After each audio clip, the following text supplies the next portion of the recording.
지난 시간 스파르타와 그리스 연합군의 영웅적인 희생을 치른 테르모필레 전투에 대해서 알아보았습니다.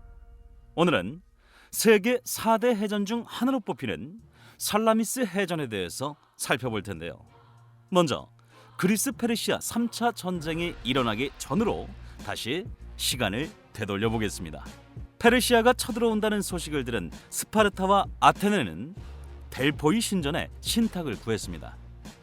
고대 그리스인들은 많은 부분을 신에게 의지하고 살았기 때문에 나라의 중대한 사안을 신전에 찾아가 예언을 구하는 것이 당연했죠. 신탁의 내용들은 절망적이었습니다. 그리스 모든 신전의 신탁들은 그리스가 페르시아에게 패배할 것이라고 예언했습니다. 하지만 유일하게 델포이 신전만이 그리스의 승리를 예언했죠. 신탁의 내용은 이랬습니다. 아티카의 국경 안에 있는 모든 것들이 쓰러질 것이다. 가까운 인근의 산맥들, 신성한 골짜기들조차도. 그러나 나무 벽만은 버틸 것이다. 신성한 살라미스여, 너는 많은 어미들과 아들들의 파멸이 될 것이다. 신탁의 내용이 이해가 되시나요? 이처럼 델포이 신탁은 쪽집게처럼 정확하기보단 애매한 답을 주기로 유명했습니다. 한마디로 다양한 해석이 가능한 귀에 걸면 귀걸이, 코에 걸면 코걸이나 다름없는 자의적 해석이 가능한 신탁이었죠. 그리스에서는 이 신탁을 놓고 격렬한 토론이 벌어졌습니다. 애매한 내용이었지만 한 가지 점에서는 모두 동의를 했죠. 나무벽이 유일한 희망이라는 점을. 그러나 나무벽이 무엇을 의미하는지는 생각이 다 달랐습니다. 스파르타는 주장했습니다. 나무벽은 그 옛날 아크로폴리스에 세워졌던 나무벽을 의미한다. 그렇기 때문에 아테나 신학이 받은 조상 대대로의 땅을 지켜야 한다고 말이죠. 이에 아테네의 지도자 테미스토클레스는 반박을 했습니다. 신탁에서 말하는 나무벽은 함대를 의미한다고 말이죠. 한마디로 해전을 통해 승리할 수 있다고 주장합니다. 사실 전쟁이 일어나기 전 테미스토클레스는 해군 양성에 엄청난 힘을 쏟습니다. 10년 전에 벌어진 마라톤 전투가 원인이었죠. 마라톤 전투에 참전했던 테미스토클레스는 비록 승리한 전투였지만 그 후에 많은 고민에 빠지게 됩니다. 만약 마라톤 전투에서 승리를 하고 3시간 안에 아테네에 돌아오지 못했다면 무슨 일이 생겼을까? 고민 끝에 내린 결론은 페르시아군이 상륙하기 전에 막아야 한다. 그렇다면 우리는 해군이 필요하다라고 말이죠. 그래서 군항 건설과 200척 군함 건조, 4만 명의 노잡이 필요하다고 주장했습니다. 하지만 테미스토클레스의 해군 양성 주장에 많은 아테네 사람들은 반대를 합니다. 문제는 돈이었습니다. 해군을 양성하기 위해선 막대한 돈이 들어갔죠. 당시 아테네 사람들은 마라톤 전투에서 승전한 중장 포병의 힘을 믿었고 돈이 많이 드는 해군에 비해 저비용 고효율인 육군을 더 선호하게 된 것입니다. 이런 상황에서 아테네 행운의 여신이 손짓했습니다. 아티카 남단의 아우레이온 광산에서 은광이 발견된 것이죠. 은의 채굴로 엄청난 국고 수입이 들어오게 된 것입니다. 아테네 시민들은 횡재라도 만난 듯 은광의 수입을 전 시민들에게 고르게 배분하라고 강력하게 요구했습니다. 하지만 테미스토클레스는 은광 수입의 배분을 반대하고 그 돈으로 해군을 양성해야 한다며 시민들을 설득했죠.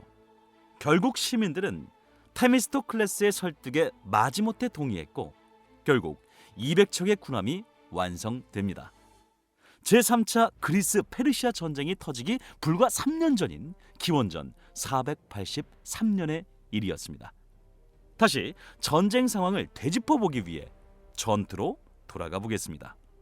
전쟁이 발발하자 아테네 함대를 주력군으로 형성한 그리스 연합 함대는 테르모필레 협곡에서 방어 진지를 구축한 그리스 육군과 합동 작전을 펼치기 위해 아르테미시온에 진을 폈습니다. 이곳에서 페르시아 함대와 몇 차례 작은 접전을 승리로 이끌며 그리스 수병들은 3배가 넘는 페르시아 대함대에 대한 공포심을 조금씩 줄여나갈 수 있었죠.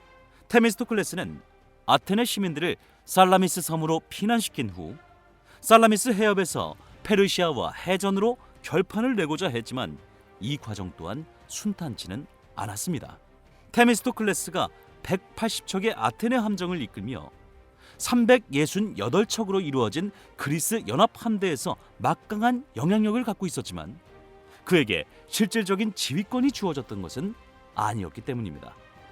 아테네는 이미 불타버렸고 믿을 건 육군 최강 스파르타뿐이었죠. 결국 아테네에 비해 10분의 1도 안 되는 해군 전력을 가진 스파르타에게 지휘권을 빼앗기게 됩니다. 하지만 그렇게 된 데에는 테미스토클레스의 전략적 결단도 한몫했습니다.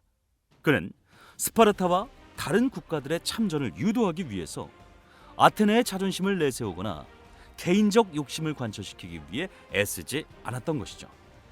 국난을 극복하기 위해 다른 나라의 협력을 이끌어내기 위한 고육지책이었던 것입니다.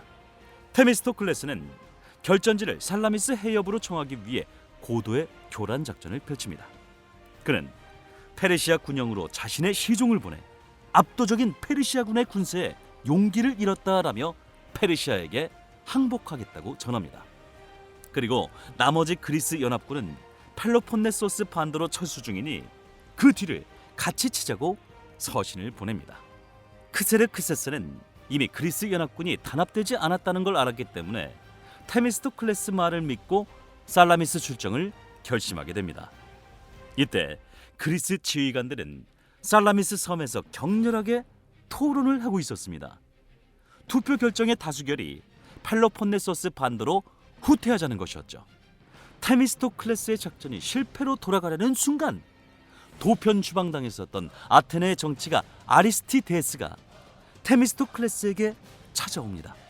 페르시아가 살라미스 해협으로 출정했다는 반가운 소식을 테미스토클레스에게 전합니다. 사실 그는 늘 정의로운 사람으로 칭송을 받던 사람이지만 테미스토클레스와의 정치적 대결에서 패배하여 해외로 쫓겨났던 사람이었습니다.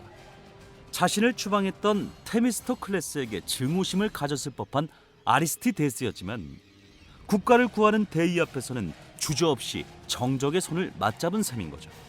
테미스토클레스는 자신이 말해봤자 안 믿을 것이라며 아리스티데스에게 직접 그리스 연합 장군들을 이야기해서 설득해달라 부탁을 했고 결국 살라미스 해협에서 페르시아와 전투를 하기로 결정이 됩니다.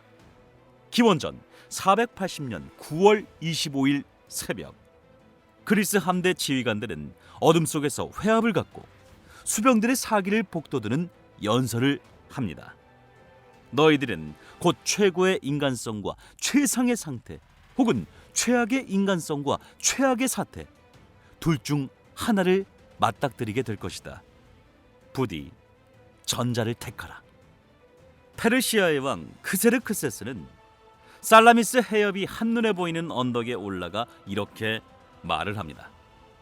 짐이 왔으니 마라톤과 같은 망신은 없을 것이다. 이제 우리는 이겼다. 우리가 전쟁에서 승리하면 짐은 관대하게 저들을 용서하리라. 당시 그리스 연합군 함대는 368척, 페르시아 함대는 약 900척이었습니다. 드디어 살라미스 해전이 시작되죠. 해전이 시작되자 40척의 그리스 함대가 전열을 이탈하고 도망가기 시작합니다. 황제가 언덕 위쪽에서 전투를 보고 있었기 때문에 공을 세우고 싶은 페르시아 함장들은 노자비들을 재촉해 그리스 함대들을 추격해 들어갔습니다. 하지만 이것은 그리스 연합군의 전략이었습니다. 페르시아 함대들을 좁은 해협으로 인도하고 바람의 방향이 자신들에게 유리할 때까지 후퇴를 한 것이죠. 바람의 방향이 자신들에게 유리하게 바뀌자 그리스 함대들은 함수를 돌려 페르시아 함대에 돌진을 합니다.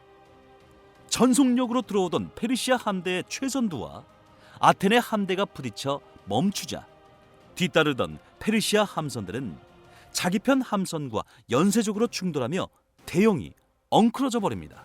이때 바람을 안고 전속력으로 그리스 함대가 페르시아 함대의 측면에 돌진해 왔습니다. 페르시아 3단 노선의 가장 취약한 부분인 측면을 그리스 함대의 충각으로 뚫어버린 거죠. 항해술은 페르시아 함대가 더 뛰어났지만 좁은 해협에서는 소용이 없었습니다. 그리스 함선에 승선한 중장 보병들이 페르시아 함선으로 뛰어들어 경무장한 페르시아 군과 상대했죠. 이른바 배 안에서의 백병전이 벌어진 겁니다. 역시 백병전은 상대가 되지 않았습니다. 그리스 중장 보병들의 일방적인 공격으로 페르시아 군을 압도했죠. 페르시아 군들은 대부분 수영을 할 수 없었기 때문에 피해는 더 컸습니다. 목선의 파편을 부둥켜 잡으며 살기 위해 몸부림을 쳤지만 그리스군은 그 위를 걸어다니며 페르시아군을 도륙했죠.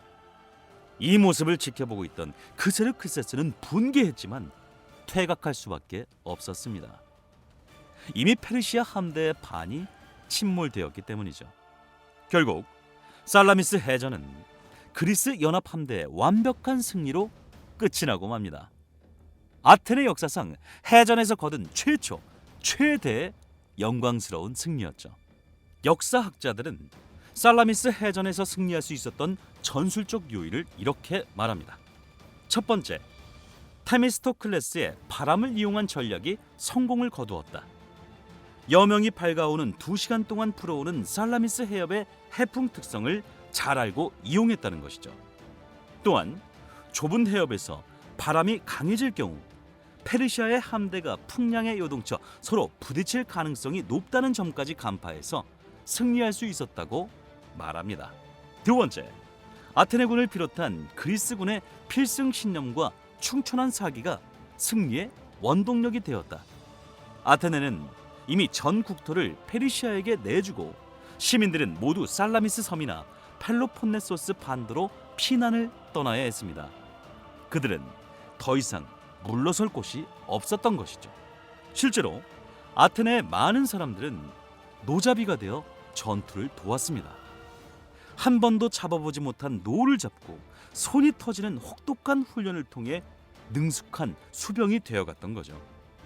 재산이 없어서 무장할 수 없었던 사람들도 해군에서는 쓸모있는 노자비와 키자비가 될 수 있었습니다. 결국 살라미스 해전은 국가를 위해 목숨을 바치는 아테네인들의 계층을 확장시켰습니다. 부족한 수병을 채우기 위해 외국인과 노예의 일부도 노자비가 되었고 그들의 목소리도 점점 커지게 되죠. 3차 그리스 페르시아 전쟁을 승리로 이끌면서 아테네 민주주의가 한 차원 더 높게 발전할 수 있었던 계기가 되었습니다. 살라미스 해전 이후 페르시아와 여러 번의 전투가 있었지만 플라타이아 전투, 미카일 해전에서 페르시아군을 섬멸하며 에게해의 제해권을 그리스군이 차지하게 됩니다. 그리고 아테네는 명실상부한 해상 강국으로 부상하게 되고 아테네의 황금기가 열리게 되죠. 하지만 평화는 오래가지 못했습니다. 50년 뒤 기원전 431년 아테네와 스파르타는 각각 자기 편 동맹 세력을 거느리고 전쟁을 벌이게 됩니다. 다음 시간에는 그리스 내전 펠로폰네소스 전쟁으로 찾아오겠습니다.